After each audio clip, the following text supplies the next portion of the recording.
USA er blandt Danmarks vigtigste samhandelspartnere, og en tendens har i de senere år taget fart. Netop det med at trække produktion tilbage til the homeland, altså at flere og flere vælger at producere i USA. Og netop den her tendens, den giver europæiske virksomheder gigantiske muligheder på det her store marked, hvis vi ellers forstår at spille spillet rigtigt.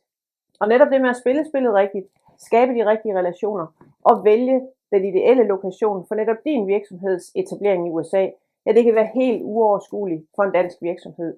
Der er jo frit valg mellem et uendeligt antal erhvervsparker, spækbygninger og alle mulige produktionssite på tværs af de 50 delstater og mere end 3.000 kommuner i USA.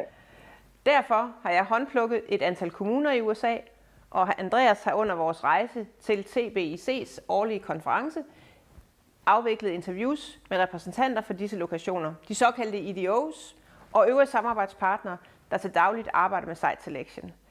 Dette vil forhåbentlig give dig et indtryk af, hvad de forskellige kan tilbyde netop din og andre nordiske virksomheder i forbindelse med etablering og dermed investering i det amerikanske marked. Hvis du følger mig her på LinkedIn, så vil du i de næste par måneder stifte bekendtskab med forskellige områder. Du kan blandt andet komme med til Arizona, du kan komme med til Texas, til West Virginia, til Ohio, til Georgia, til Florida og til Puerto Rico. Hvis du ikke kan vente på, at vi publicerer de forskellige interviews, så ræk endelig ud og få en snak om, hvordan jeg kan hjælpe din virksomhed og andre nordiske virksomheder med The American Dream.